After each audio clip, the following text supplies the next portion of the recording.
Мэргэжлийн болон техникийн боловсролын салбарын багш нарын хүртээмжтэй багшлах үе ур чадварын улсын уралдааны 2 дугаар шат эхэллээ. Энэхүү уралдааныг боловсролын ерөнхий газар болон техник технологийн дээд сургууль хамтран зохион байгуулж байгаа бөгөөд орон нутгийн болон нийслэлийн мэргэжлийн боловсролын байгууллагын багш нар оролцлоо. Хүртээмжтэй багшлах үе мэргэжлийн болон техникийн боловсролын багш нарын заах арга зүйн улсын уралдааныг хамтран зохион байгуулж байгаа.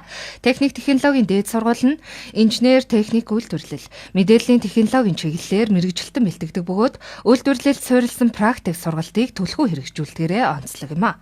Энэхүү сургууль нь орчин үеийн лаборатори, дадлагын баазад түшиглэн оюутнуудын хөдөлмөрийн зах зээлийн хэрэгцээнд нийцсэн ур чадвартай боловсон хүчин болгон бэлтгэж байгаа юм а. Энэ уралдааны үр дүнд бол бид бүхэнд энэ дижитал 900-д багш өөрөө дижитал технологиг ашиглаж сургалтын арга зүй технологийн боловсролтой массатер хийж орчин үеийн хүүхдүүдэд хамгийн боломж тулбараар сургалтыг үр өгөөчтэй явуулахад арга зүйн боловсролт хийх ийм томоохон үр дүн гарах юм байгаа. Тэгэхээр ийм үр дүн сайтай хамгийн шилдэг багш нар бол шалгарна. Тэгээ энэ шилдэг багш нар бол улсын хэмжээнд дараа нь сайн туршлагаа түгээн дэлгэрүүлэх ийм уралдаан болох юм аа. Тэр маань бол өнөөдөр мэдээж захим шилжилт, захим технологиудыг өргөн ашиглаж бүтээлчээр хэрэгжүүлж ажиллаж байгаа.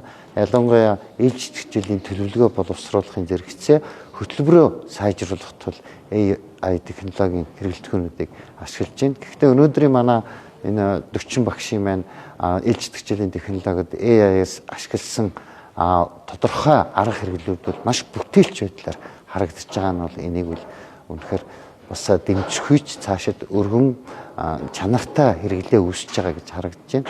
Уралдааны хүрээнд багш нар хүртээмжтэй сургалтын арга зүй, хөгжлийн ялгаатай хэрэгцээтэй суралцагчдад чиглэсэн хичээл заах ур чадвар, орчин үеийн технологид суурилсан сургалтын шийдлүүдэд танилцуулж байгаа юм а. Мөн суралцагч бүрт тэгш боломж олгох чанартай боловсролыг хүртээмжтэй хүрэхэд багшийн арга барил ямар чухал болохыг онцолж байлаа.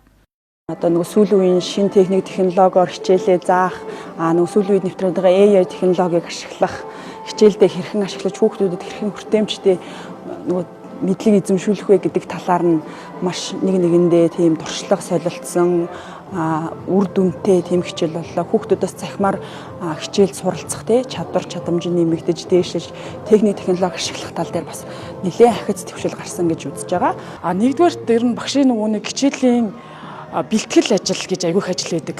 Яг танхимд ороод 40 минут бол ингээ аюу хурдан өнгөрчдөг. Ард нь байгаа бэлтгэл ажил.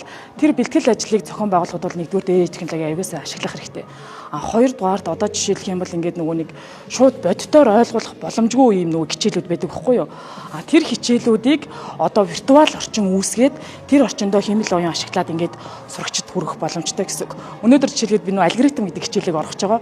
Алгоритм хичээлийг хүүхдүүдэд зүгээр алгоритмгээ ярихаар хүүхдүүд ингээд хүлээж авч ойлгож мэдхгүй төсөөллөөс хол амьдралаас хол тэрийг бол яг ингээд нэг бодит амьдрал дээр бидний цаана хэрэглээ нь яаж явж байгаа гэдэг яг нэг хэмэл оюуны технологи ашиглаад өөрийн ингээд яг дотор нь байгаа юм шиг мэдрүүлээд ингээд хичээл орох юм бол баг ингээд 10 хуудас юм уншихыг 10 минутанд ойлгох хэмжээний ийм боломжийг болох.